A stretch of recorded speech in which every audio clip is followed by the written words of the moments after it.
नमस्कार, मैं हूं पंकज कुमार। बिहार की इस बात में आपका स्वागत है। दरअसल आपको बता दें कि झारखंड की राजनीति इन दिनों गर्म है और गर्म होने की वजह यह है कि पिछले 3 दिनों से तेजस्वी यादव झारखंड में जमे हुए हैं।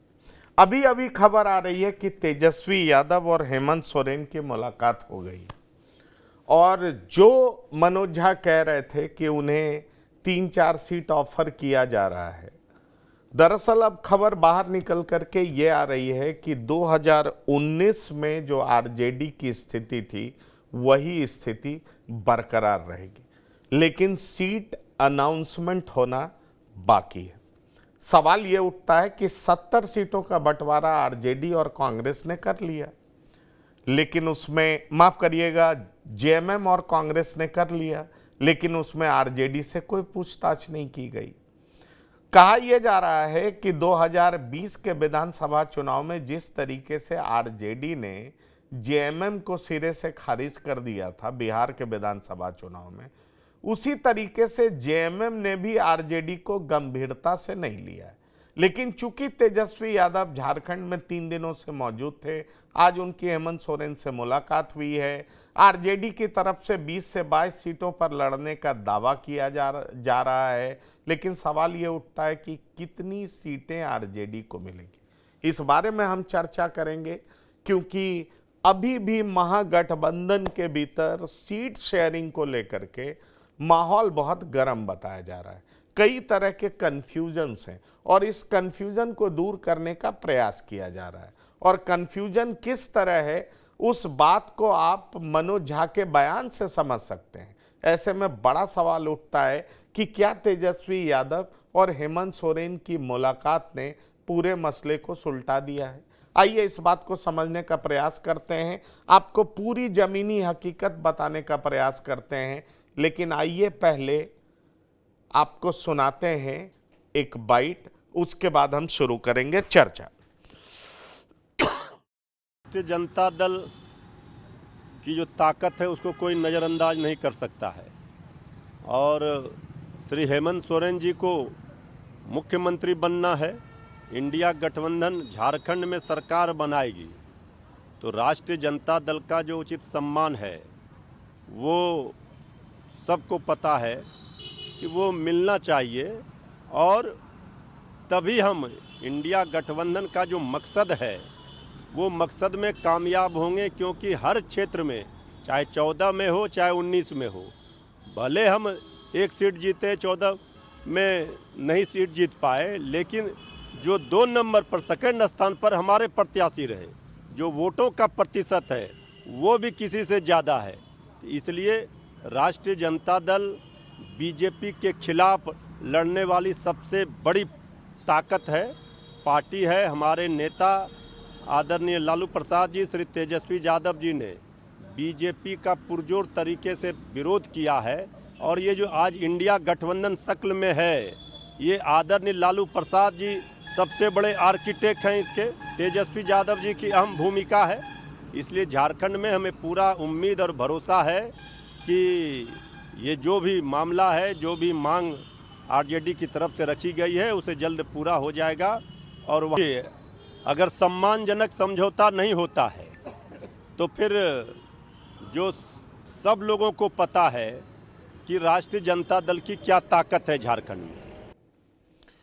और हम आपको बता दें, अभी ब्रेकिंग न्यूज आया है, आरजेडी 7 सीटों पर चुनाव लड़ेगी। जी हां, ये मैं आपको बता दूं, ये कसमकस चल रहा था कि आरजेडी कितनी सीटों पर चुनाव लड़ेगी, तो आरजेडी 7 सीटों पर चुनाव लड़ेगी। दरअसल 12 बजे प्रेस कॉन्फ्रेंस करना था, उसको टाल दिया गया और आरजेडी 18 सीटों की मांग कर रही थी, 15 से 18 सीटों की मांग कर रही थी। लेकिन तेजस्वी यादव और झारखंड मुक्ति मोर्चा के सुप्रीमो, जो कि मुख्यमंत्री भी हैं, हेमंत सोरेन के बीच में बातचीत हुई और फाइनली कहा गया कि आरजेडी 7 सीटों पर चुनाव लड़ेगी। आप सुन रहे थे किस तरीके से मृत्युंजय तिवारी, जो कि आरजेडी के प्रवक्ता हैं, अपनी बातों को रख रहे थे और ये बताने का प्रयास कर रहे थे कि आरजेडी ज्यादा सीट क्यों डिजर्व करती है और कैसे मनोज झा और तेजस्वी यादव लगे हुए हैं। आपको बता दें कि आज 10 बजे सुबह मनोज झा और तेजस्वी यादव झारखंड मुक्ति मोर्चा के नेता और झारखंड के मुख्यमंत्री हेमंत सोरेन के घर पहुंचे। वहां लंबी चर्चा हुई। जो प्रेस कॉन्फ्रेंस 1:30 बजे होना था उसको भी टाल दिया गया, और इसलिए टाल दिया गया क्योंकि दोनों नेताओं में बातचीत चल रही थी, चर्चा चल रही थी, और फाइनली यह तय किया गया कि 2019 की जो स्थिति थी वही बहाल रखी जाएगी। आरजेडी 7 सीटों पर चुनाव लड़ेगी। तो ये जो कशमकश बना हुआ था उसको दूर किया गया है। बार बार कहा जा रहा है कि 5 सीट पर नंबर 2 की पार्टी रही है आरजेडी, हमारा वोट परसेंटेज इतना रहा है, लेकिन आरजेडी को गंभीरता से क्यों नहीं ले रही थी महागठबंधन। 70 सीटों का बंटवारा कर लिया गया और आरजेडी को उसमें हिस्सा क्यों नहीं बनाया गया। सवाल यह उठता है कि हेमंत सोरेन क्या चाहते थे। क्या हेमंत सोरेन डील कर रहे थे? क्योंकि हेमंत सोरेन ने 7 सीटें झारखंड में दी है, तो बिहार में कितनी सीटें लेंगे, यह भी एक गंभीर सवाल है। दूसरा गंभीर सवाल यह है कि AIMIM भी झारखंड में 11 सीटों पर चुनाव लड़ने जा रहा है, वैसे उसकी नज़र 20 सीटों पर है। तो गंभीर सवाल यह है कि क्या AIMIM के अनाउंसमेंट के बाद JMM के मुखिया प्रेशर में आ गए कि अगर आरजेडी को साथ नहीं रखा गया तो नुकसान हो सकता है। क्योंकि आप देखिए हरियाणा में क्या हुआ, आम आदमी पार्टी के साथ कोई समझौता नहीं किया गया और 1% के कम मार्जिन से बीजेपी आगे निकल गई। तो कई ऐसे सवाल हैं जिनके जवाब हम आपको बताएंगे। हमारे साथ जुड़ रहे हैं कुछ मेहमान जिनसे हम आपका परिचय करा दें। हमारे साथ जुड़ रहे हैं डॉक्टर संजय कुमार, आपका बहुत बहुत स्वागत है, राजनीतिक विश्लेषक हैं। हमारे साथ जुड़ रहे हैं अनुपम मिश्रा जी, आपका भी बहुत स्वागत है, राजनीतिक विश्लेषक हैं। हमारे साथ जुड़ रहे हैं अरविंद पांडे जी, वरिष्ठ पत्रकार हैं, आपका भी बहुत स्वागत है। और साथ ही साथ डॉक्टर इंदुकांत दीक्षित जी हमारे साथ जुड़ रहे हैं, आपका भी बहुत स्वागत है। वरिष्ठ पत्रकार हैं डॉक्टर इंदुकांत दीक्षित जी, लग रहा है हम लोग लंबे समय के बाद मिल रहे हैं, बीच में हमारी आपकी मुलाकात नहीं हो पाई। हमारे शो पे आप पता नहीं किन वजहों से नहीं आ पा रहे थे। मेरा सीधा सवाल है, झारखंड की राजनीति पर आप मजबूत पकड़ रखते हैं। अभी जो लेटेस्ट डेवलपमेंट है वो हमने आपको बताया कि आरजेडी को 7 सीटें देने की बात कही जा रही है। दरअसल अलायंस में आरजेडी को जो हिस्सेदारी आरजेडी चाह रही थी, इनफैक्ट ऐसा दिख रहा था कि जेएमएम आरजेडी को अकोमोडेट भी करना नहीं चाहती।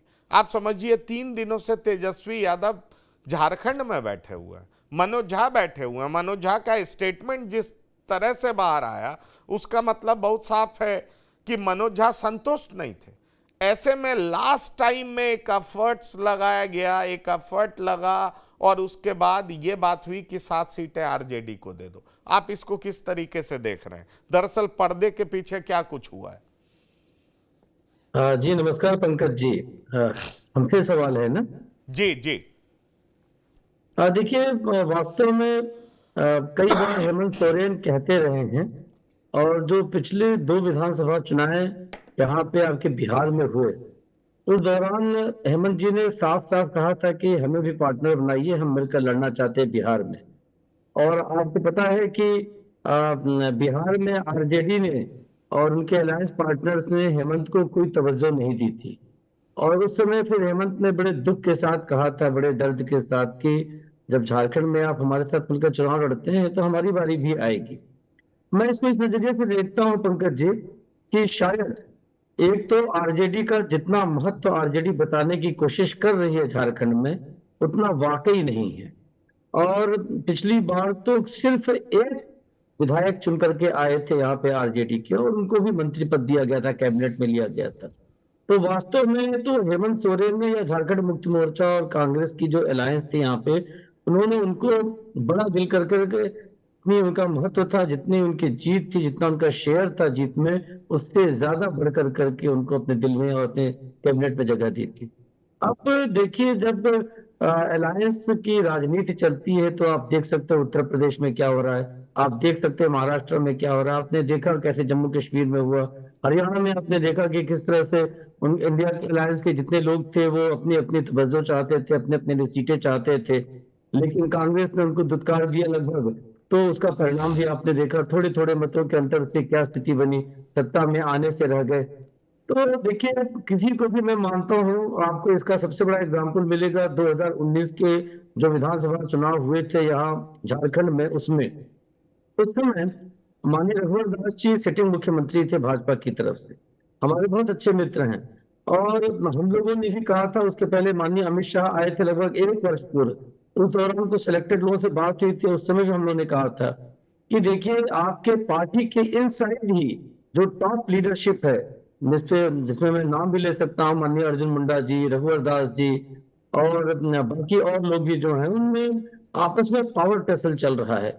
और कहीं न कहीं सरजू राय जी जो कैबिनेट मिनिस्टर थे रघुवर दास जी की मिनिस्ट्री में, वो शुरू से ही नाराज थे, उनकी अपनी सेक्रेटरी से नहीं बनती थी, और अंत आते आते उनको एक तरह से बाहर करने का मन बना लिया था रघुवर दास जी ने।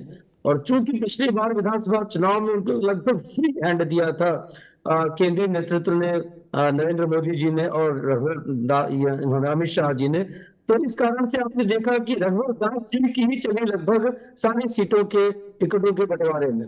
और उसका परिणाम क्या हुआ कि सत्ता में आने से सिर्फ अपने एक अड़ियल रवैये के चलते माना जाता है कि भाजपा को रघुवर दास जी के अड़ियल रवैये के चलते सत्ता से बाहर हो गए। उसके दो बड़े कारण थे। एक, आजसू के साथ उन्होंने गठबंधन नहीं किया, जो उनका ट्रेडिशनल पार्टनर रहा यहाँ पे।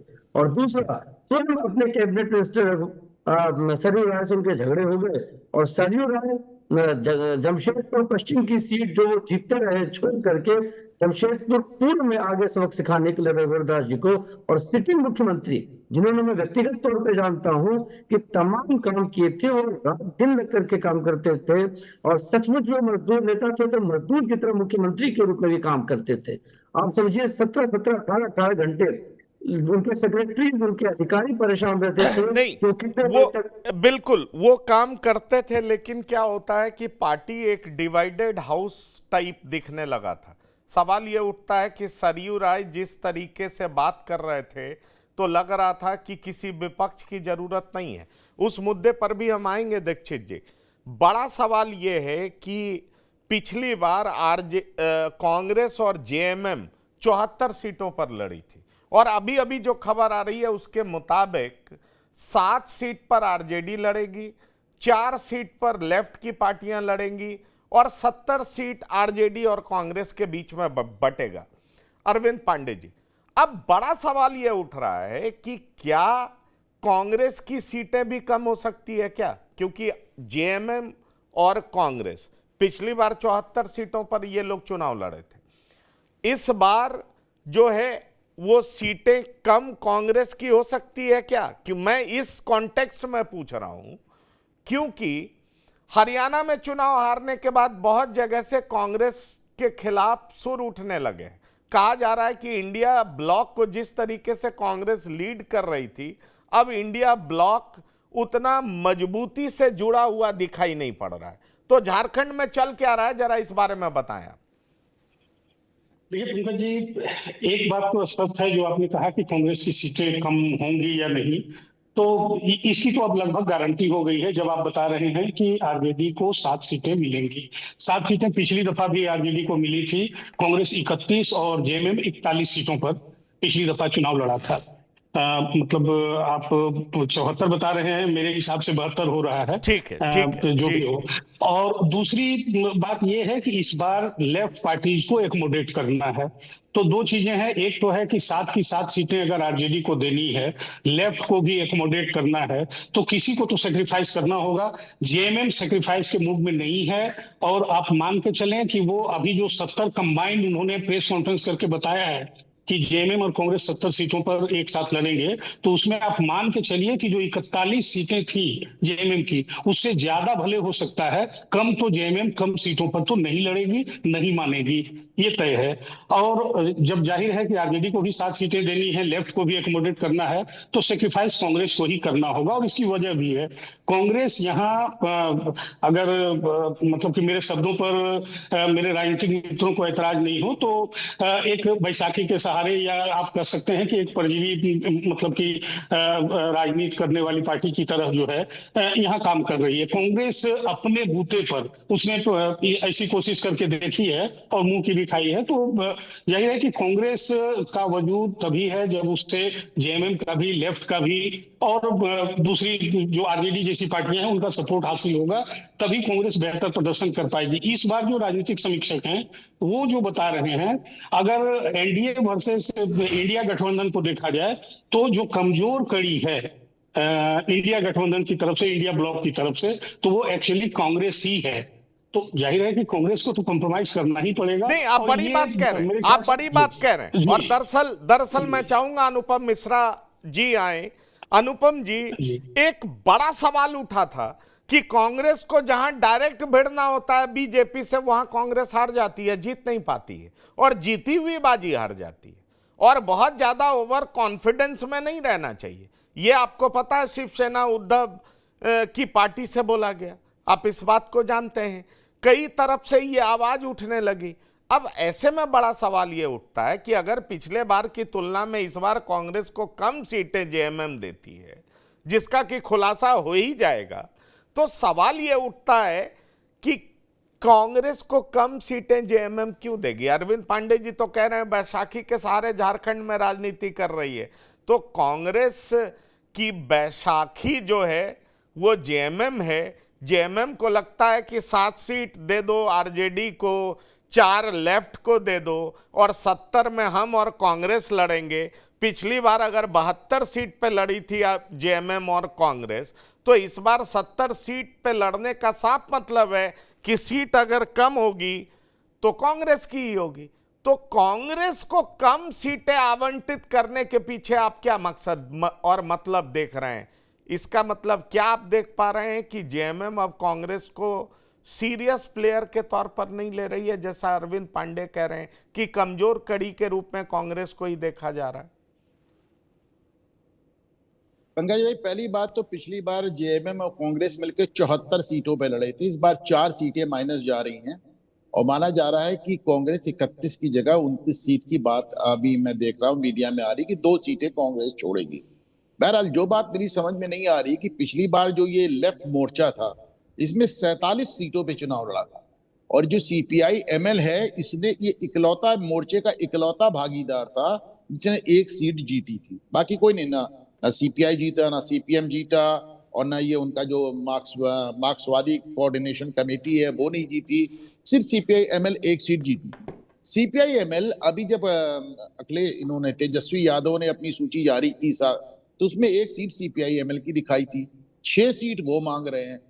कुल मिलाकर बची हैं 11 सीटें, 7 के तेजस्वी ले रहे हैं, 4 सीटें बची। उसमें आपको सीपीआई को भी लेना है, सीपीएम को भी लेना है, सीपीआई माले को भी लेना है, मार्क्सिस्ट कोऑर्डिनेशन कमेटी को भी लेना है। इन्होंने सीपीआई एमएल के कंधे पे बंदूक लगा के, तेजस्वी ने तो अपनी 7 सीटें वापस ले ली, लेकिन अब बाकी मार्क्सवादी पार्टियों का क्या होगा? क्योंकि वो भी झारखंड में वोट पाए ना पाए, मतलब जो कम्युनिज्म का जो ब्रीडिंग ग्राउंड है वो तो यही एरिया है, उस पे वो एकदम सिरे से अपना हक छोड़ देंगे, मुझे लगता नहीं। दूसरी बात, आपको याद होगा 2019 में भी यही परिस्थिति हुई थी। जब तेजस्वी यादव नाराज हो गए तो प्रेस कॉन्फ्रेंस में नहीं गए थे, तो शिबू सोरेन और कांग्रेस ने मिलके उन्होंने अपना एक तरफा घोषणा कर दी थी। तेजस्वी यादव इसलिए भी नाराज थे कि साहब वो रांची भी गए, शिबू सोरेन से मिले भी, उसके बाद भी इनको प्रेस कॉन्फ्रेंस में नहीं बुलाया, एक तरफा उन्होंने घोषणा पूरी कर दी। यहाँ तक कांग्रेस का सवाल है, सिर्फ शिवसेना ने नहीं, टीएमसी ने उनको ताना दिया, केजरीवाल ने उनको ताना दिया, यहाँ तक कि उमर अब्दुल्ला जिनके साथ वो अभी कश्मीर में चुनाव लड़े हैं, उन्होंने भी कह दिया कि आप आत्मावलोकन कीजिए। उनका तो बुरा हाल है। आप देखें कश्मीर में उनको पार्टी ज्वाइन करने को, सरकार ज्वाइन करने को नहीं मिली, बाहर से समर्थन दे रहे हैं। अभी आज खबर आई है कि उत्तर प्रदेश में वो चुनाव ही नहीं लड़ रहे हैं, वहां भी अखिलेश यादव को बाहर से समर्थन करेंगे। तो कांग्रेस का ऐसे ही ग्राफ चढ़ता बढ़ता है। कर्नाटक में जीत के बाद उनसे नेगोशिएट करना मुश्किल हो गया था, हरियाणा में हार के बाद उनसे कोई नेगोशिएट नहीं कर रहा है। तो ये करें, एक ही कांग्रेस का ग्राफ आप हमेशा देख लीजिए, एक जीत से उठता है और एक जीत से गिरता है, खास तौर से जब से राहुल गांधी आए हैं। कुल मिलाकर अब जो 7 सीटें इनको मिल गई हैं, 18 के बाद 7 सीटों पे इन्होंने समझौता किया है तेजस्वी यादव ने, 4 सीटें बचती हैं वामपंथियों के लिए, और ये देखना बहुत दिलचस्प होगा कि क्या उन 4 सीटों पे वामपंथियों के 4 गुट तैयार हो जाएंगे। ये देखना दिलचस्प होगा, लेकिन सवाल ये उठ रहा है, जो मैंने कहा कि 43 पे जेएमएम लड़ी थी, 31 पे कांग्रेस लड़ी थी डॉक्टर संजय, अब 70 पे दोनों लड़ेंगे, तो 4 सीट तो ऐसे कम हो गया। क्या आपको लग रहा है कि ये कम 4 सीट कांग्रेस को ही मिलेगी? क्योंकि जैसा अरविंद पांडे जी भी कह रहे हैं कि पिछली बार की तुलना में कम सीट पर तो जेएमएम लड़ने नहीं जा रही, तो चलिए वो 41 कह रहे हैं, मैं 43 कह रहा हूं।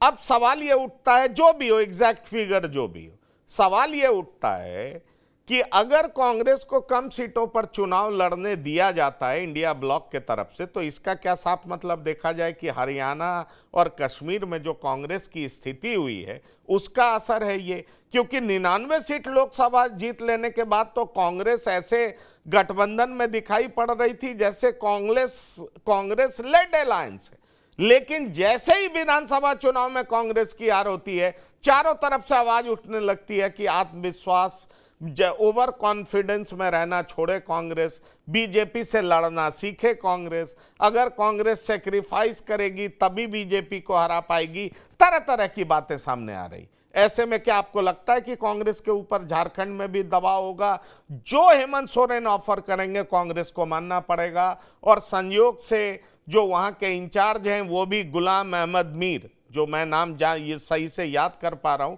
वो भी जम्मू कश्मीर के ही नेता हैं। ऐसे में सवाल उठता है कि कांग्रेस मजबूरी के तहत ही लेकिन कम सीटों पर चुनाव लड़ने को तैयार हो जाएगी। बिल्कुल इसकी संभावना दिखती है, और चूंकि राहुल गांधी तो चाहते थे ना कि आप पार्टी के साथ उनका समझौता हो जाए हरियाणा में भी, चूंकि वो जो अलग अलग दृष्टिकोण से देखा जाए तो आप पार्टी भी चाहती थी कि हमारा कांग्रेस के साथ गठबंधन हो, जिस 1% की बात आपने की कि जिसकी वजह से बीजेपी जीत जाती है और कांग्रेस, और राहुल गांधी ने बाद में इस बात को कहा भी कि कभी कभी निजी हित इतने हावी हो जाते हैं कि पार्टी के हित को लोग गौण कर देते हैं। और जो वहां का स्थानीय नेतृत्व था उन्होंने कहा कि हम पर छोड़िए और हम परिणाम आपको देंगे, हरियाणा का परिणाम सामने आएगा। तो इसको इस रूप में नहीं कहा जा सकता है कि सारे निर्णय राहुल गांधी ही करते हैं। स्थानीय नेतृत्व भी कहीं कहीं जब डोमिनेट करने लगता है तो राहुल गांधी में वो क्षमता नहीं है कि वो चीजों को एकोमोडेट कर पाए या निगोशिएट कर पाए। झारखंड में जो मुझे लगता है कि जो 70 सीटों की बात चल रही है, बहुत पीछे कांग्रेस भी नहीं जाएगी। 41 सीट पर जेएमएम लड़ सकती है, 29 सीट कांग्रेस को दी जा सकती है, और यही 41 और 29 का फॉर्मूला मिला करके 70 का आंकड़ा पूरा होता है। लेकिन पिछली बार और इस बार भी जो आरजेडी को 7 सीटें दी गई है, वहां अब आरजेडी की ताकत कहां कहां दिखती है वो तो आरजेडी के लोग ज्यादा बेहतर बताएंगे। वो चतरा और पलामू के इलाके में थोड़ा आरजेडी का प्रभाव दिखता है, अदरवाइज लेफ्ट पार्टियां तो आरजेडी से ज्यादा मजबूत स्थिति में है झारखंड में। ठीक है, जातीय समीकरण ये बिठा ले कहीं, और बिहार का ही जो समीकरण है सोशल इंजीनियरिंग का, उसका कुछ लाभ कहीं ले लेते हैं जिसमें इनके एक आध विधायक जीत जाते हैं, लेकिन इनसे ज्यादा मजबूत स्थिति में वहां झारखंड में है। सीपीआई-एमएल की मजबूत स्थिति है, उसकी सांगठनिक क्षमता मजबूत है, प्रोटेस्ट में वो पार्टियां हमेशा वहां रहती है, मुखर रहती है। अब उस पार्टी को जो वहां मुखर है, मजबूत है, उनको जेएमएम ये कह के टाल दी कि भाई 70 सीट पर तो हम लोग लड़ लेंगे, 11 सीट आप बांट लीजिए। तो क्या ये बंटवारा किसने किया? पहले तो जरा मैं इसको समझना चाहता हूं और समझ नहीं पा रहा हूं कि ये बंटवारा किसने कर दिया कि 7 सीट पर आरजेडी लड़ लेगी। नहीं, ये मैं आपको बता दे रहा हूं डॉक्टर संजय। सुबह 10 बजे तेजस्वी यादव जेएमएम के जो मुखिया हेमंत सोरेन उनके घर पहुंच जाते हैं, उनके साथ मनोज झा भी रहते हैं, लंबी मंत्रणा चलती है और उसके बाद इस कंक्लूजन पे पहुंचा जाता है कि आप 2019 वाली स्थिति में रहिए। मतलब 2019 में आपने 7 सीटों पर चुनाव लड़ा था, इसलिए इस बार भी आप 7 सीटों पर चुनाव लड़िए। 70 सीट पर हम और कांग्रेस लड़ेंगे। मतलब जो बाकी का 11 सीट बचता है उसमें 7 आरजेडी लड़ेगी, तो बचा तो 4 ही ना, 4 पे लेफ्ट पार्टियां लड़ेंगी। अब उसमें सीपीआई-एमएल कितने पे लड़ेगी, सीपीएम कितने पे लड़ेगी, कौन कितने पे लड़ेगा, ये लेफ्ट को डिसाइड करना है। पर यह अब तय हो गया है कि पिछली बार 74 पे लड़ी थी जेएमएम और कांग्रेस, इस बार 70 पे लड़ेगी। तो 4 सीट का नुकसान किसका? क्या कांग्रेस का? और कांग्रेस का नुकसान होगा तो सबसे बड़ी बात यह है कि ये इस वजह से होगा क्योंकि कांग्रेस लोकसभा में तो बेहतर परफॉर्म की थी, 50 से 99 पे पहुंच गई थी। तो ये इसलिए होगा क्योंकि हरियाणा में हार हुई, कश्मीर में भी बुरी तरह हारी कांग्रेस। इसलिए अब कांग्रेस को ज्ञान देने के लिए या कांग्रेस पर दबाव बनाने के लिए उसके सारे घटक दल तैयार बैठे हैं जो कि इंडिया ब्लॉक में आते हैं। वो चाहे आम आदमी पार्टी हो, वो चाहे शिवसेना उद्धव ठाकरे हो, चाहे वो उमर अब्दुल्ला फारूक अब्दुल्ला की पार्टी हो, चाहे झारखंड मुक्ति मोर्चा हो। ये सब कहते हैं ठीक है आप मेरे साथ चलिए, लेकिन आपकी हैसियत कम है, आप ठीक से बीजेपी के सामने लड़ नहीं पाते, इसलिए आपको कम सीट देंगे। इसीलिए मैंने आपसे कहा कि कम सीट देने का साफ मतलब है कि कांग्रेस पे असर हरियाणा और कश्मीर के रिजल्ट का पड़ा है, और इसी का परिणाम है कि जेएमएम के जो मुखिया हैं वो 7 सीट तो देने के लिए तैयार हो जाते हैं तेजस्वी यादव को, लेकिन कांग्रेस को कम सीट देने के लिए तैयार हो रहे हैं। क्या कहते हैं डॉक्टर इंदुकांत दीक्षित जी? देखिए, सबसे बड़ी बात है पंकज जी कि जैसा आपने अपनी चर्चा में ही बताया कि जब आप अलायंस पार्टनर तो आप उनको बिना ऑन बोर्ड लिए इतनी बड़ी घोषणा कर देते हैं, और इस इंडिया गठबंधन के जो सूत्रधारी थे कांग्रेस पार्टी, उसके एक तरह से सर्वे सर्वा आज जो है, पर चाहे कोई भी हो, माननीय राहुल गांधी वो स्वयं पहुंचते हैं रांची, और हरियाणा और जम्मू कश्मीर चुनाव के बैकड्रॉप में जो उनकी पोजीशनिंग है, जो उनकी थोड़ी कमजोर राजनीतिक स्थिति थी, उसके बीच में वो पहुंचते हैं, और पहुंच करके हेमंत के साथ मिल करके वो सीधे दोनों दल जो प्रमुख यहाँ के दल हैं सत्ताधारी गठबंधन के, मिलकर घोषणा कर देते हैं, बाकी लोगों से चर्चा नहीं करते हैं, और बाकी लोगों के दर्द आरजेडी जैसे प्रमुख उनके सहयोगी जो पूरी की पूरी चीजों के मुख्य आयोजकों में से शामिल थे पटना में पहली मीटिंग के, उस आरजेडी को आप दरकिनार कर देते हैं चर्चा से भी। ये मैसेजिंग है, और ये स्पष्ट मैसेजिंग है कि आपकी बार्गेनिंग पावर, आपकी अपनी पावर सत्ता में लड़ाई की नहीं है, और उसको कम से कम झारखंड में हम नहीं स्वीकार करते हैं। और ये मैसेज स्वयं समझ करके आरजेडी को अपने उसके हिसाब से चीजें करनी चाहिए थी। लेकिन अब अंत में जो कहते हैं ना कि भाई अपने को एक्सर्ट करने के लिए अंत में आकर उन्होंने कहा कि जी हम, जैसा आपने बताया कि 7 सीटें कम से कम लड़ेंगे। और जो अभी डॉक्टर साहब कह रहे थे कि देखिए चतरा और कुछ इलाकों में उनके जो अपने पॉकेट्स हैं वो छोड़ दीजिए, तो एक कोडरमा में उनका एक इलाका था, अन्नपूर्णा देवी हुआ करती थी, वो स्वयं चली गई बीजेपी में, वो कैबिनेट में मंत्री हैं माननीय नरेंद्र मोदी जी के साथ। तो आपके पास बचत की बार्गेनिंग करने के लिए, लेकिन उसके बाद भी वो 7 सीट का जो बार्गेनिंग कर ले रहे हैं, वो अपने आप में ये समझ लें कि जो हरियाणा चुनाव के परिणाम कांग्रेस के आए हैं, इसके चलते वो बार्गेनिंग हो रही है। और जो आपने कहा कि सीट किसका नुकसान होगा, देखिए ये अंदर खाने में पहले से बात थी कि कांग्रेस और आरजेडी ये 70 की घोषणा तो कर दे रहे हैं, लेकिन अगर उधर से प्रेशर बढ़ेगा तो एकोमोडेट करना है। जो झगड़ा कर रहे थे आरजेडी और तमाम कम्युनिस्ट पार्टीज के लोग, वो भी थे क्योंकि एडजस्ट करना आ रहा है, मेरी तो अस्तित्व खत्म हो जाएगा। और जो लोगों ने घोषणा कर दी थी अर्थात जेएमएम और कांग्रेस, उन्होंने भी ये तय कर लिया था कि हम घोषणा 70 की कर रहे हैं एक अपनी पोजीशनिंग के लिए कि हम आपको ज्यादा नहीं देना चाहते हैं, लेकिन जब जिद करेंगे तो हम लोग 2-2, 3-3 सीटें एडजस्ट कर उनको दे देंगे। जी चलिए, पर एक सवाल इन सब के बीच में अनुपम जी ये भी खड़ा हो रहा है कि ओवैसी की पार्टी भी झारखंड में चुनाव मैदान में उतरने जा रही है, और वो कम से कम 11 सीटों पर चुनाव लड़ेगी। सवाल ये उठता है कि 14.53% 2011 के सेंसस से हम देखें तो 14.53% आबादी है, और वैसे अगर आप देखें तो आप हैरान हो जाएंगे कि कई ऐसे जिले हैं जहां पर उनकी आबादी ठीक ठाक है, मतलब अच्छी संख्या है। ऐसे में सवाल उठता है, जैसे मैं अगर बोलूं पाकुड़ तो वहां पर उनकी आबादी अच्छी है। अगर मैं बोलूं जो बात होती है कि भाई इतना परसेंट ये कैसे यहाँ पर आ गए, इन जिलों में इनकी आबादी इतनी ज़्यादा कैसे बढ़ गई, तो कई कई सारे ऐसे ज़िले आते हैं। ऐसे में सवाल उठता है कि असदुद्दीन ओवैसी द्वारा 11 सीट पर कम से कम चुनाव लड़ने को आप किस तरीके से देख रहे हैं? क्या आपको ऐसा दिखाई पड़ता है कि जिस तरीके से 2020 में असदुद्दीन ओवैसी ने आरजेडी को तगड़ा झटका दिया था, महागठबंधन को तगड़ा झटका दिया था और महागठबंधन सरकार बनाने से चूक गई थी, क्या आपको दिखाई पड़ता है कि झारखंड में भी इसका असर होगा?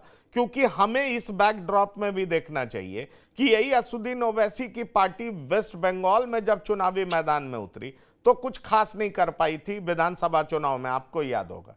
तो क्या झारखंड में कुछ इनका असर दिखेगा क्या? क्योंकि खास तौर पर तब जब बीजेपी ने घुसपैठिया, रोहिंग्या, मुसलमान, ये ऐसे शब्दावली के जरिए एक बड़े वोट बैंक को गोलबंद करने का प्रयास किया। पंकज जी देखिए, आप इतनी बड़ी आबादी बता रहे हैं मुसलमानों की झारखंड में, उसके बाद भी ओवैसी को पिछले चुनाव में 1.16 वोट मिला था परसेंट। इसका एक कारण है, मुस्लिम वोट एकदम आपको 3 हिस्सों में नजर आता है। पहली बार जब आपको वो कांग्रेस और तमाम रीजनल पार्टीज को मिलता नजर आता है। दूसरी बात सीमांचल, महाराष्ट्र और वेस्ट बंगाल, मतलब उत्तर प्रदेश के कुछ इलाकों में जब मुस्लिम वोट को लगने लगता है कि साहब बहुत दिन हमने सेकुलर पार्टीज, तथाकथित सेकुलर पार्टीज को वोट दे दिया, अब ओवैसी साहब आ गए हैं और वो अचकन पहन के आ गए हैं, टोपी लगा के आ गए हैं, पैजामा पहन के आ गए हैं, तो क्यों ना हम ओवैसी को वोट दें। तो उन्होंने ओवैसी को वोट दिया और फिर आपने देखा सीमांचल में 5 सीटें ओवैसी की एक सफलता देखी, आपने उनको महाराष्ट्र में सफल होते देखा। लेकिन उसके बाद फाइनली मुस्लिम वोट को ये समझ में आ गया कि ओवैसी को वोट देकर भारतीय जनता पार्टी को रोका नहीं जा सकता। और इसके बाद देखिए कितने ढेर सारे चेंजेस आए। ओवैसी उत्तर प्रदेश में इस बार चुनाव ही नहीं लड़े। आपने बदरुद्दीन अजमल जैसे आदमी को धुबरी में 10 लाख से ज्यादा वोट से हारते देखा, जो तकरीबन 100% मुस्लिम कॉन्स्टिट्यूंसी है, जहां माना जा रहा था कि बदरुद्दीन अजमल अजेय हैं, वहां पे भी आपने देखा मुस्लिम वोट कांग्रेस की तरफ चला गया। तो साहब कुल मिलाकर अब एक बात यह आती है कि चाहे वो अजमल लड़े या ओवैसी, अगर जो शख्स, जो पार्टी और जो गठबंधन भारतीय जनता पार्टी को हराता हुआ जहां और जैसे नजर आ रहा है, वोट उसी को जाना है। और ये बात ओवैसी समझ चुके हैं। इसीलिए 2024 के लोकसभा में उन्होंने उत्तर प्रदेश, जहां शायद उन्होंने हैदराबाद के साथ उनके बाद सबसे ज्यादा मेहनत की, उत्तर प्रदेश से भी उन्होंने अपनी दूरी बनाकर रखी। ओवैसी तो छोड़िए, इसी चक्कर में बीएसपी आपने देखा समाप्त होने के एकदम कगार पे आ गई। 1 सीट, 0 सीट, पूरा मुस्लिम वोट इस कदर, जिसे कहना चाहिए, एक तरफ जा रहा है, मतलब 1946 की तरह। आपको याद है वो जिन्ना वाला चुनाव, तो उस तरह आपको मुस्लिम वोट एक एकदम ध्रुवीकृत होता नजर आ रहा है। और सारा पैमाना सिर्फ एक है कि कौन सी पार्टी, कौन सा गठबंधन, कौन सा उम्मीदवार भारतीय जनता पार्टी को हरा सकता है। इसका आप देखिए एक एग्जाम्पल और नजर आएगा। आप नगीना का चुनाव देखें, जहां पे चंद्रशेखर रामावास 60 से अलग अलग एस्टिमेट है, कोई 65 कह रहा है, कोई 70% कह रहा है मुस्लिम पॉपुलेशन नगीना में। लेकिन वहां पे आप देखते हैं समाजवादी पार्टी को वोट नहीं मिलता है, कांग्रेस को, इनका गठबंधन किनारे हो जाता है, क्योंकि चंद्रशेखर रावण जीतते नजर आ रहे थे। तो चंद्रशेखर रावण इकलौते अपनी पार्टी के मेंबर थे, फिर भी जीत गए। तो चाहे कैंडिडेट हो, चाहे पार्टी हो, चाहे गठबंधन हो, इकलौता क्राइटेरिया है कि भारतीय जनता पार्टी को कौन हरा सकता है। बदरुद्दीन अजमल से लेकर ओवैसी तक सबके ये हालत है। और मेरा मानना है कि पिछली बार तो 2019 में ओवैसी को 1.2% वोट मिल भी गया था। इस बार अगर वो अपना 1% वोट भी बरकरार रख पाए तो बड़ी बात होगी, बड़ी बात होगी। पर अरविंद पांडे जी, मैं आपसे यह सवाल करूंगा कि अगर हम पाकुड़ जिला है, आप देख लीजिए झारखंड में 35.8% आबादी है, साहेबगंज है 34.6% आबादी है, गोड्डा है 22% आबादी है, गिरिडीह 20.8% आबादी है, जामतारा तकरीबन 21% आबादी है, लोहरदग्गा 21% आबादी है, देवघर 20% आबादी है। इन जिलों में असदुद्दीन ओवैसी की मौजूदगी होती है तो क्या इससे जेएमएम को नुकसान होगा क्या? आरजेडी तो साथ आ गई, आरजेडी 7 सीटें लेकर के खुश है, अब कह लीजिए 2019 वाली स्थिति में आ गई आरजेडी, 15-18 सीट मांग रही थी।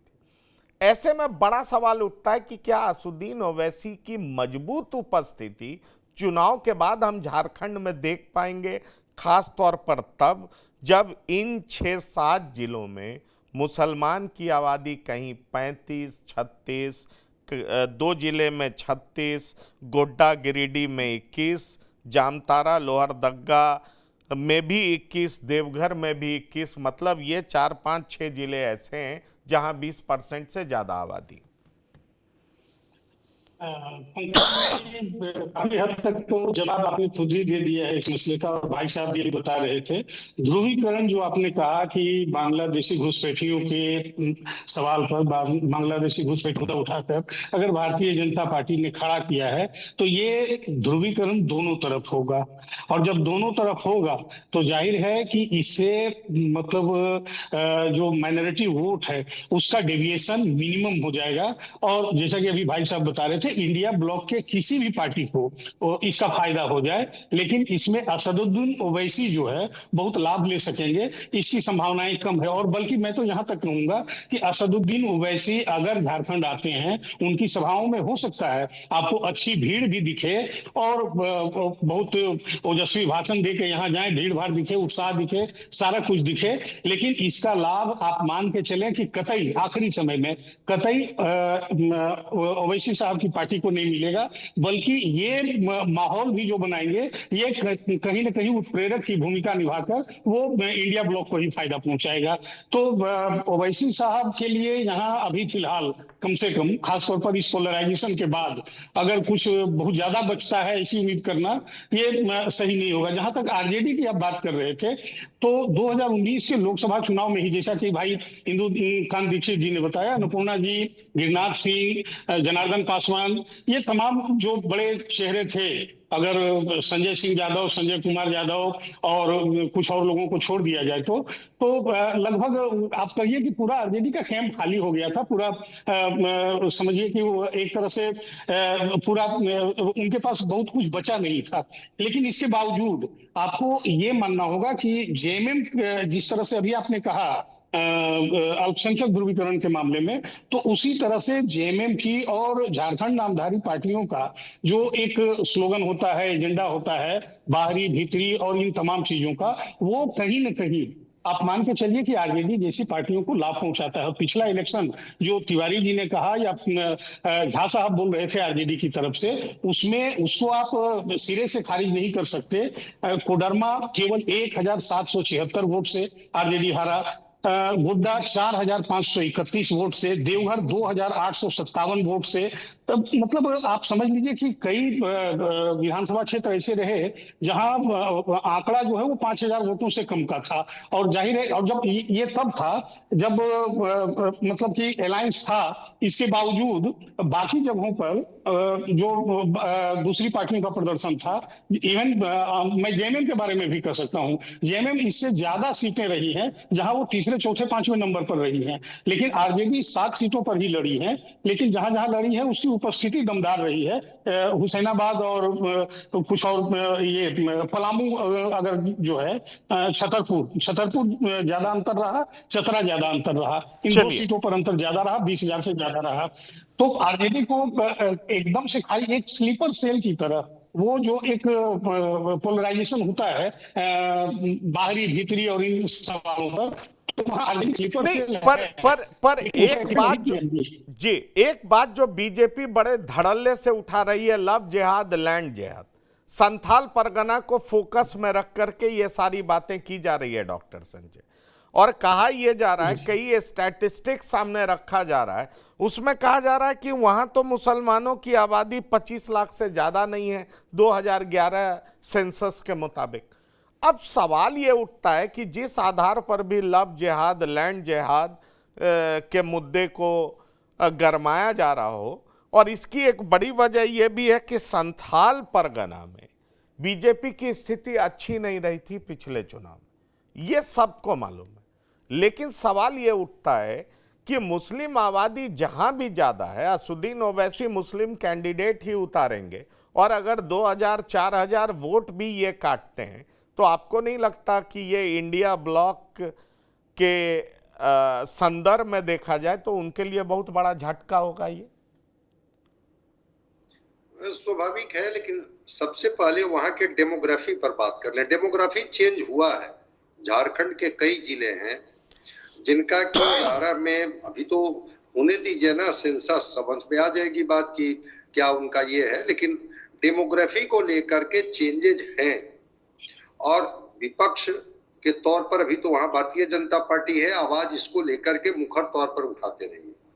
जहां तक ओसिदिन ओवैसी की बात हो रही है, एआईएमआईएम पार्टी, ऐसा नहीं है कि पब्लिक के बीच में उसका एक्सेप्टेंस नहीं है या लोग उनको सुनते नहीं हैं या उनको पसंद नहीं करते हैं, लेकिन उस कम्युनिटी के साथ प्रॉब्लम क्या है कि उनको टारगेट में रखता है बीजेपी को। लगता है कि क्या ये बीजेपी को हरा पाएंगे, और अगर नहीं हरा पाए, ट्रायंगुलर अगर फाइट में कहीं बीजेपी चुनाव जीत गई, निकल गई, तो शायद हम लोगों का नुकसान हो जाएगा। उस स्थिति में वो उनको सुनते तो जरूर हैं, उनको स्पेस देते हैं, लेकिन वोट करने की जब बात होती है तो जो उनके अगेंस्ट में वहां पार्टियां खड़ी होती है, चाहे वो जेएमएम हो, चाहे कांग्रेस हो, चाहे आरजेडी हो, चाहे लेफ्ट हो, वो उनके साथ हो जाते हैं और वोट उनको दे करके बीजेपी को हराने में अपनी कामयाबी मानते हैं। तो ओवैसी फिर अगर कोशिश कर रहे हैं वहां पर सेंधमारी करने की, चूंकि सीमांचल में थोड़ी उनकी सफलता मिली है चुनाव में, बिहार में 20 में, तो एक कॉन्फिडेंस बना हुआ है। हालांकि वो अपने विधायकों को रख नहीं पाए, वो फिर वो उनके विधायक एक को छोड़ दीजिए जो उनके अध्यक्ष भी हैं और एक विधायक भी है, बाकी सब आरजेडी में चले गए। तो झारखंड में भी मुझे नहीं लगता है कि जेएमएम, कांग्रेस, आरजेडी और लेफ्ट का जो गठबंधन बन रहा है, अगर लगेगा कि बीजेपी आमने सामने की लड़ाई में है तो वो अपना वोट बर्बाद नहीं करेंगे एआईएमआईएम को दे करके। हाँ, जहां लगेगा कि अब ये टक्कर में नहीं है, एआईएमआईएम ही इनको हरा सकती है बीजेपी को, तो बीजेपी वहां टक्कर देने की स्थिति में होगी, तो फिर वो उनका पोलराइजेशन हो जाएगा। लेकिन डेमोग्राफी एक बड़ा सवाल है और इसको लेकर के, इन्फिल्ट्रेशन को लेकर के, कन्वर्जन को लेकर के, जिस लव जिहाद की बात आप कर रहे हैं, इसको लेकर के वहां पर सवाल होते रहे हैं, सरकार से सवाल होते रहे हैं, और खास करके जो ईसाई मिशनरी हैं उनको लेकर के भी सवाल उठाते रही है।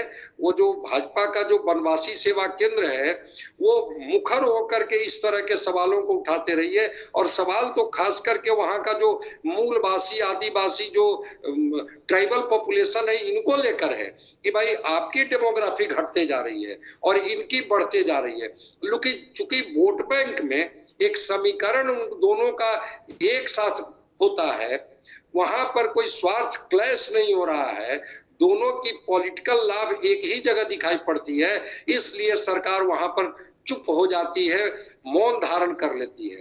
लेकिन डेमोग्राफी एक सवाल है। चलिए, पर मैं डॉक्टर इंदुकांत दीक्षित जी, मैं ये सवाल इसलिए इम्पोर्टेंट समझ रहा हूं इस सवाल को कि अगर आप पिछले चुनाव को देखें तो 18 सीटें संथाल परगना में बीजेपी 3 सीट जीत पाई थी, कोल्हान में 14 सीटें बीजेपी एक भी जीत नहीं पाई थी, जहां तक मेरी जानकारी है। तो कहा यह जा रहा है कि 32 सीटों पर बीजेपी को फोकस करना पड़ेगा। तो आपको क्या लग रहा है कि एक चंपई सोरेन का इंक्लूजन, दूसरा एक ओवैसी का प्लेयर बनना, क्या ये जो फैक्टर्स हैं, और एक तीसरा एंटी इनकम्बेंसी, ये तमाम फैक्टर्स को हम एडॉप्ट कर दें तो आपको क्या दिखाई पड़ रहा है? और ख़ास तौर पर अगर हम चौथी बात करें तो ये कि इस बार बीजेपी आजसू के साथ चुनावी मैदान में है, अपने घटक दलों को प्रॉपर तरीके से लेकर के मैदान में उतरी है। इस बार प्रधानमंत्री मोदी के चेहरे पर ही चुनाव लड़ा जाएगा। पिछली बार रघुवर दास मुख्यमंत्री थे, इस बात को लेकर के आदिवासियों में नाराजगी भी थी। तो क्या ये सारे फैक्टर्स बीजेपी का पलड़ा भारी करते हैं या अभी भी लड़ाई एकदम कांटे की टक्कर है? क्योंकि कई सारी योजनाओं को पटक करके, सामने रख करके कहा जा रहा है कि हेमंत सोरेन 20 पड़ रहे हैं। सच्चाई क्या है? जमीन पर वहां स्थिति कैसी दिखाई पड़ रही है आपको? पंकज जी, देखिए, जो आपने बहुत अच्छा कहा, संथाल परगना और कोल्हान में कुल मिला के जो लगभग 32 सीटों की बात आपने की, इस पे बीजेपी को नुकसान उठाना पड़ा था। और उसका बड़ा कारण है कि सिर्फ यही नहीं, अमूमन पूरे राज्य में एक माहौल बन गया था कि बीजेपी की इनसाइड बहुत इंट्रा फाइट है और उसका नुकसान। लेकिन उसकी देखिए काफी कुछ भरपाई उन्होंने कर ली इस बार के लोकसभा चुनाव में, तब जबकि उनके खिलाफ माहौल काफी था। और जो संविधान बदलने की बात, आरक्षण खत्म करने की बात, उसका माहौल जो पड़ना चाहिए, जिस तरह से लोग कहते हैं कि महाराष्ट्र में कई जगहों पर पड़ा, तो झारखंड में भी पड़ने की संभावना थी, आशंका, लेकिन जितना पड़ने की संभावना थी उतनी नहीं पड़ी। आपने चंपई सोरेन का नाम लिया, इसके पहले उन्होंने उनकी बहू सीता सोरेन को तोड़ा है, जो संताल परगना उन्होंने लड़ाया। ठीक है कि वो ठीक नहीं पाई, लेकिन उनका प्रभाव, उनकी दोनों बेटियां हैं काफी सक्रिय हो गई हैं। और एक सबसे बड़ी बात है जो आपने लास्ट में कही कि पूरा का पूरा जो बीजेपी और एनडीए का कुनबा है वो एकजुट होकर लड़ते हुए मैदान में दिख रहा है और वास्तव में अंदर से भी लगभग एकजुट है। और इसके लिए यहाँ तक बीजेपी ने इस बार त्याग किया है कि उन्होंने, जिस तरह के उनके अपने तरीके होते हैं, बहुत सारे सिटिंग एमएलए के टिकट काटते हैं। उन्होंने इस चीज को, अंतर विरोध को रोकने के लिए, उस नुकसान से भी बचने के लिए, जो सिटिंग एमएलए थे उनके टिकट बहुत कम सीमित काटे हैं। अदरवाइज वो 40% तक लोगों के टिकट काटने वाले थे। फॉर एग्जाम्पल एक सीट बहुत नोन है जो रांची की अपनी सीट है, सीपी सिंह जी जो यहाँ के पहले विधानसभा अध्यक्ष भी रहे हैं, ये हर आखिरी में ये था कि उनकी सीट इस बार कटेगी, उम्र के लिहाज से भी और एक्टिविटी के हिसाब से भी किसी और को टिकट दिया जाएगा। लेकिन क्योंकि ये तय हुआ कि टिकट मैक्सिमम लोगों का नहीं काटा जाएगा, इसी कारण सीपी सिंह जी को भी टिकट मिल गया है।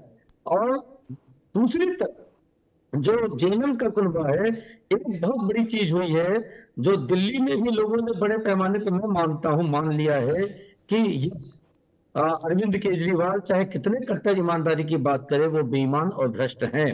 उसी तरह से झारखंड में बड़े पैमाने पर आदिवासियों ने भी मान लिया है कि हेमंत सोरेन भ्रष्ट है और भ्रष्टाचार के अंदर अंदर गए थे। तो इस कारण से, अच्छा, जिनको नौकरी नहीं मिली, उन्होंने वादा किया था, जिनको उन्होंने वजीफा देने की बात की थी, कुछ नहीं कर पाए। तो इस टाइप के जो लॉलीपॉप दिए हैं उसका इम्पैक्ट ज्यादा नहीं पड़ेगा। और हमें ऐसा लगता है नहीं पड़ेगा। कि इस बार की लड़ाई में काफी बड़ा अपर हैंड एनडीए का है। चलिए, मैं अनुपम जी आपके पास आना चाहूंगा। 2 दिन पहले राहुल गांधी झारखंड में थे, वो फिर से वही कह रहे हैं कि जातीय आरक्षण का जो 50% का कैपिंग है उसको मैं तोड़ दूंगा। वो ये कह रहे हैं कि आदिवासी को वनवासी बीजेपी क्यों बुलाती है, आपके मूल को बीजेपी नाश करने में लगी हुई है। आपको लगता है हरियाणा में ये तमाम तरह की बातें राहुल गांधी की कोई बहुत इफेक्टिव तो दिखाई नहीं पड़ी? वो इस तरीके से जम्मू में भी वो बात करते होंगे, जम्मू में तो एक भी सीट कांग्रेस को नहीं मिली। झारखंड में कांग्रेस को जो ट्रीटमेंट जेएमएम दे रही है, इस सब के बीच में राहुल गांधी का ये स्पीच किस तरीके से कांग्रेस को प्रभावित करने जा रहा है? क्या कोई इसका इम्पैक्ट या इफेक्ट दिखेगा झारखंड में? क्या कहते हैं आप? मुझे लगता है पंकज भाई, इस सवाल का जवाब आपको मालूम है और आप इसको थोड़ा सा शरारती अंदाज में पूछ रहे हैं। अब दिक्कत ये नहीं कि कांग्रेस पे क्या असर पड़ेगा, दिक्कत ये है कि जेएमएम पे क्या असर पड़ेगा। क्योंकि राहुल गांधी कल कह रहे थे कि फिल्मों में जब नाच गाना होता है तो एक भी दलित को नाचने नहीं दिया जाता, एक भी ओबीसी को गाने नहीं दिया जाता, एक भी आदिवासी को उसमें डांस नहीं करने दिया जाता। अब ये सब बातें बहुत ही अजीब हो गई हैं भाई। राहुल गांधी इस मामले को किस स्तर तक ले जाना चाह रहे हैं, कहां तक ले जाना चाह रहे हैं, तो राहुल गांधी ही समझेंगे। लेकिन ये तर्क कितने लोगों के गले उतरेगा साहब कि फिल्मों के गानों में दलितों को डांस नहीं करने दिया जाता। तो राहुल गांधी अब, मतलब मैं क्या कहूं इसको, कभी कभी खुद ही मैं समझ नहीं आता कि इसको मैं किस तरह देखूं या किस तरह प्रेजेंट करूं। लेकिन राहुल गांधी का एक जो नैरेटिव था, या फिर आप इसको ध्यान दे, कहीं भी अकेले नहीं चला है। राहुल गांधी ने आज तक कांग्रेस जहां जहां जीती है वो अपने रीजनल छत्रपों के चलते जीती है।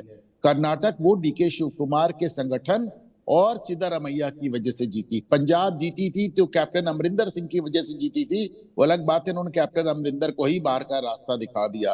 राहुल गांधी की अपील पे कहीं कोई नहीं जीत रहा है। उत्तर प्रदेश में 6 सीटें जीतकर उनको लग रहा होगा कि उन्होंने बहुत बड़ा तीर मार दिया।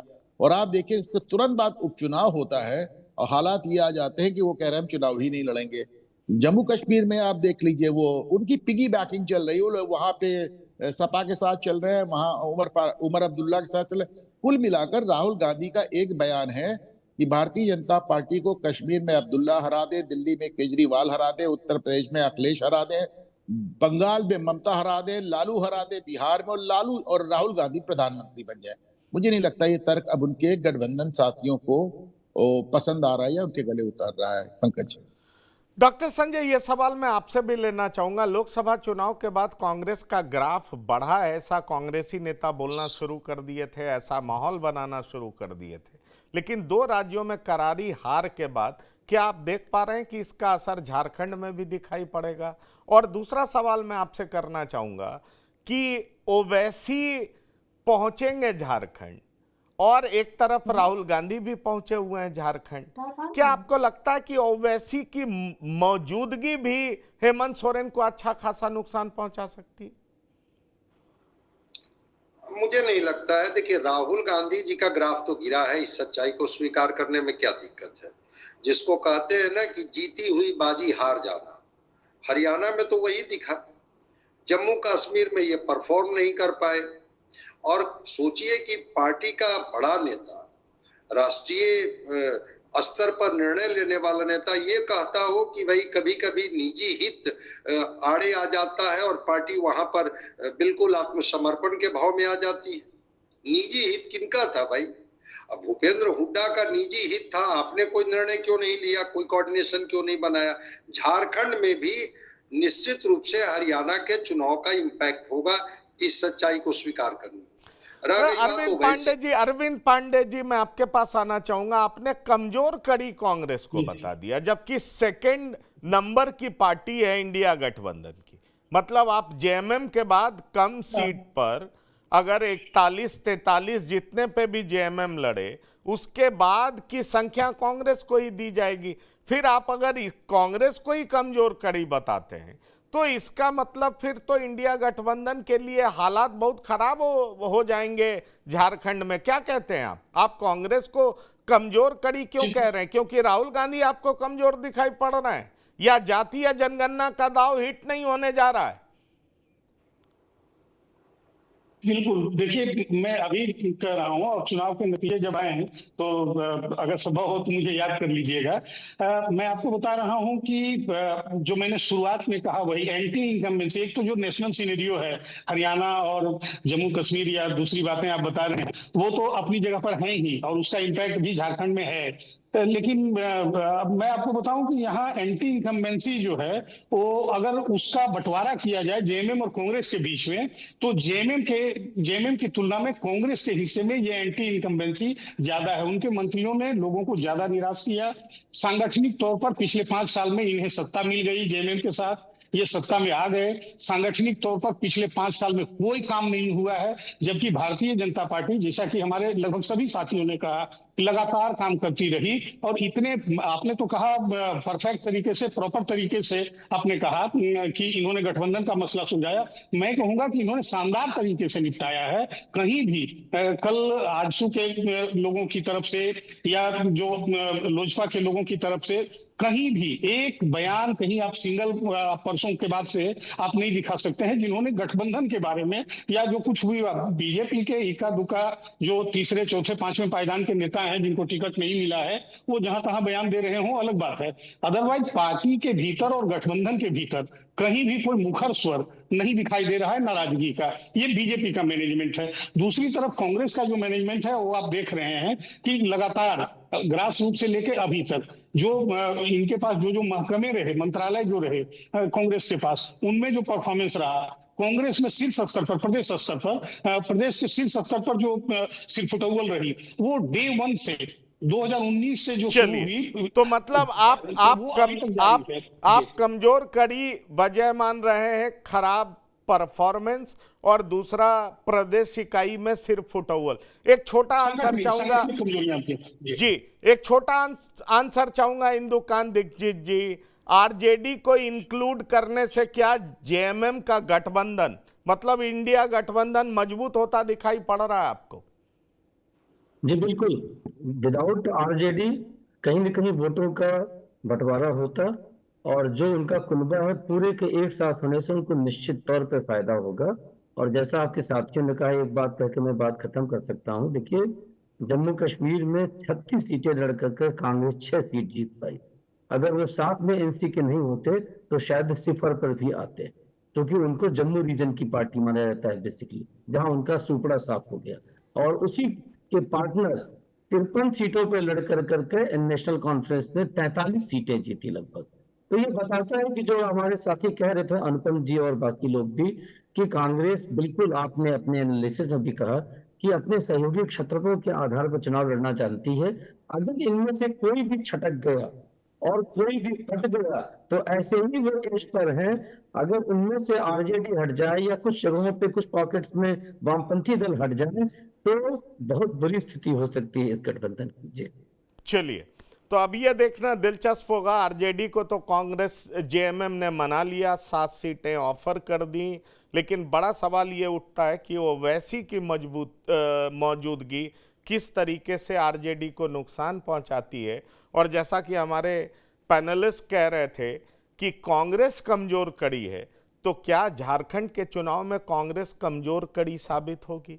क्योंकि इंडिया गठबंधन को मजबूत करने के लिए आरजेडी को तो शामिल कर लिया गया, उसको 7 सीटें दे दी गई है। उनकी डिमांड 15 से 18 सीटें थी, लेकिन सवाल ये उठता है कि अगर कांग्रेस कमजोर कड़ी साबित होती है, जो कि तकरीबन 30 सीटों पर चुनाव लड़ेगी, 1-2 कम या 1-2 ज़्यादा, ऐसे ज़्यादा संभावना है कम ही, तो भी बड़ा सवाल ये उठता है कि इतनी बड़ी संख्या में कांग्रेस को सीटें दी जा रही है और अगर कांग्रेस का कमजोर कड़ी साबित होती है तो क्या हेमंत सोरेन के लिए ये बड़ा नुकसान नहीं होगा? बिहार की बात में इतना ही। अरविंद पांडे जी आपका, अनुपम मिश्रा जी आपका, डॉक्टर इंदुकांत दीक्षित जी आपका और डॉक्टर संजय कुमार आपका बिहार की बात में शिरकत करने के लिए धन्यवाद और शुक्रिया। तो बिहार की बात में इतना ही। ताज़ा तरीन खबरों के लिए आप लगातार देखते रहिए TV9। धन्यवाद, नमस्कार।